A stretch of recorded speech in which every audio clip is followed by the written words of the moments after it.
শেষ চিঠি। রায়হান ছিল একজন তরুণ ব্যবসায়ী। বাহিরের দুনিয়ায় তার প্রতিচ্ছবি ছিল সফলতার প্রতীক। বিলাসবহুল গাড়ি, বড় অফিস, অভিজাত বন্ধুদের সঙ্গে আড্ডা, সবই ছিল তার জীবনের অংশ।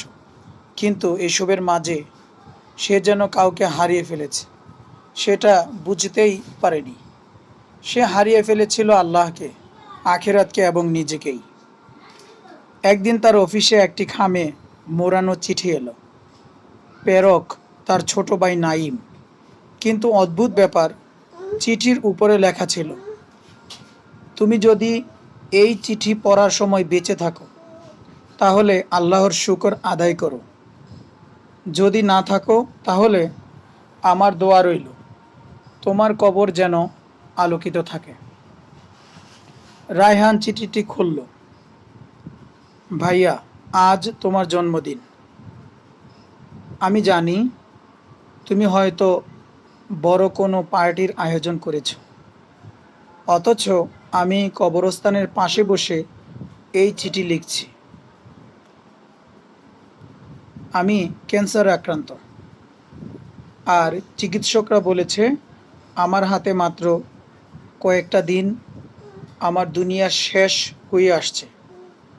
ভাইয়া, কিন্তু জানো আমার সবচেয়ে বড় আফসোস কি?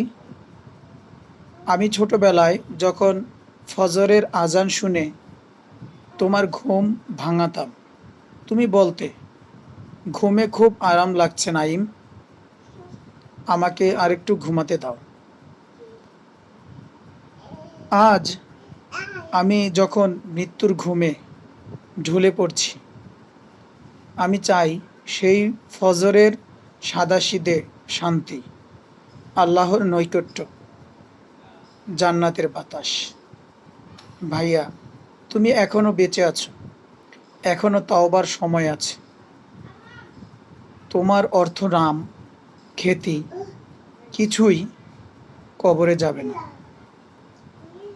কেবল যাবে তোমার আমল। তুমি কি জানো আল্লাহ তোমার জন্য কতবার দুয়ার খুলে রেখেছেন? তুমি কি জানো রাতের 1/3 গভীর রাতে তিনি তোমার অপেক্ষায় থাকেন? ভাইয়া, ফিরে এসো, আল্লাহর পথে ফিরে এসো।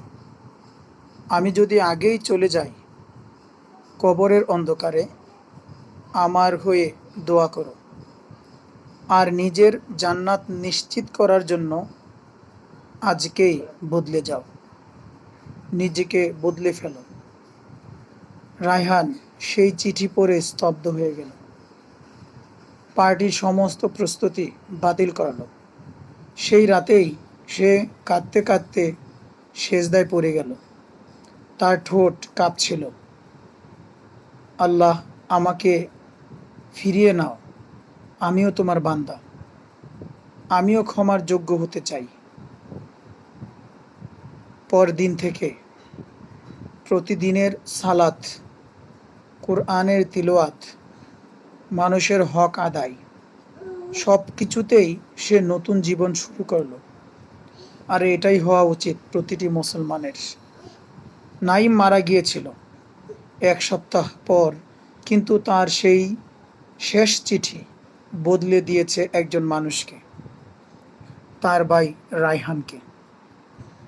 তোমার জন্যও হয়তো কোনো শেষ চিঠি লেখা হচ্ছে এখনই, কিন্তু তার আগেই তুমি নিজেই নিজের তাওবার চিঠি আল্লাহর কাছে লিখে দাও।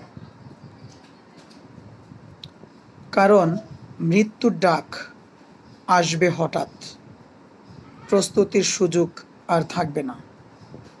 তাই আজকেই ফিরে এসো, জান্নাত তোমার জন্য অপেক্ষায়। এই ঘটনা যদি কারো দিলে নাড়া খায়, আর যদি সে মনে করে তার জীবনে প্রয়োজন আছে, তাহলে তাকে অবশ্যই ফিরে আসতে হবে, কেননা এছাড়া কোনো দ্বিতীয় রাস্তা নেই। যদি মনে হয় এই ভিডিওটি আপনার চিন্তা জগতে একটু নাড়া বা সাড়া লেগেছে, তাহলে অবশ্যই চ্যানেলটি সাবস্ক্রাইব করুন, লাইক, শেয়ার এবং কমেন্টস করতে ভুলবেন না।